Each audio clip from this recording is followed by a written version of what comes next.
బాలు గారితో ఉన్న ఒక మంచి మెమరీ ఏదైనా షేర్ చేసుకుంటారా?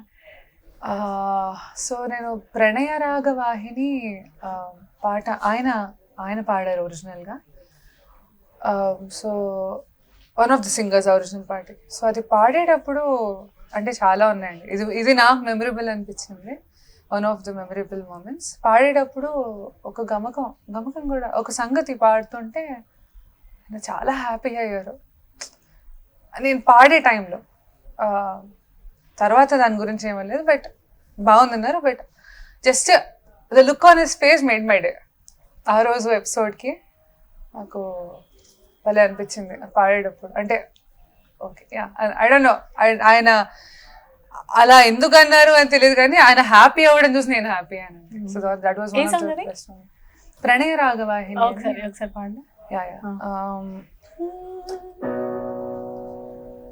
లలిత శారద చంద్రికలో అలలై పాడేను ఏమని, లలిత శారద చంద్రికలో అలలై పాడేను ఏమని, పదునారు కళల పరువాల సిరుల, పదునారు కళల పరువాల సిరుల పసిడి బొమ్మవు నీవని, ప్రణయ రాగ వాహిని చెలి వసంత మోహిని, మదిలో ఏవో సుధలే కురిసే మధుర మధుర యామిని, ప్రణయ రాగ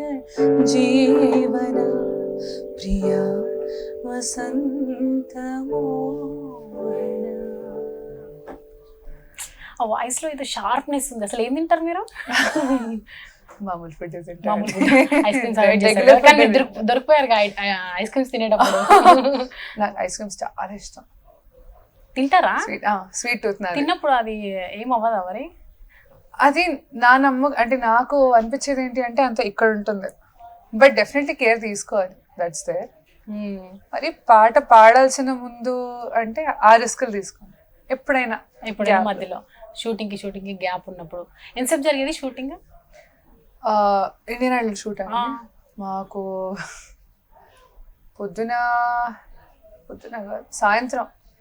అంటే సార్ వాళ్ళకి రికార్డింగ్స్, శ్రీరామ్ గారికి రికార్డింగ్స్ ఉంటుంటాయి కాబట్టి మాకు ఎప్పుడైనా డిలేస్ జరిగినప్పుడు 5కి స్టార్ట్ అయ్యి రాత్రి అట్లీస్ట్ 12 అయ్యేది. So and we have fun. That's the best part. Behind the sets అయితే చాలా ఫన్ ఉంటుంది. కొన్ని ఏమైనా మిస్ అయినావా మేము? జోక్స్ ఏమైనా చెప్పచ్చు కదా సీక్రెట్స్? అంటే చాలా ఉన్నాయండి, అలా చెప్పుకోవాలి. కొన్ని చెప్పండి. అమ్మో వేసారండి, అలా ఏం లేదు. అంటే శిల్పి పనులు మాకు తెలియదు. తమన్ గారి కార్తిక్ గారివి కన్వర్సేషన్ బాగుంటుంది, చాలా బాగుంది. కెమిస్ట్రీ బాగుంది వాళ్ళిద్దరికి. పల్లె అసలు ఫన్ ఉంటుంది. తెలియని ఏమైనా సీక్రెట్స్ ఉన్నాయా వాళ్ళిద్దరివి? అదే లేదండి. చెప్పొద్దని చెప్పారా? అంటే కొన్ని ఫన్ వేలోనే కావాలి మాకు కూడా. కార్తిక్ గారికి చిట్ ఇస్తారు కదా, చిట్ ఇవ్వడం అంటే సారీ ఇది కట్ చేసుకోండి. కార్తిక్ గారికి తెలుగులో కొన్ని గీత అక్క కొన్ని చెప్తారమ్మా ఇలా, అంటే ఇది మీనింగ్ మ్యూజిక్ మ్యాజిక్. సో ఆ ప్రాస అనుకుంటా కదా, ఆ ప్రాస టైంలో కొంచెం అందరూ ఇంకా జోబిల్గా ఉంటుంది అనమాట. సార్ ఇంకా తమన్ సార్ ఇంకా దాన్ని ఫనీ వేలో, గీతాక కూడా గీతాకకి నవ్వాగదు, మాకు కూడా అసలు అన్కంట్రోలబుల్ అనమాట. అంత వైబ్ ఉంటుంది. మీరు అందరు ఇమిటేట్ కూడా చేశారు కదా.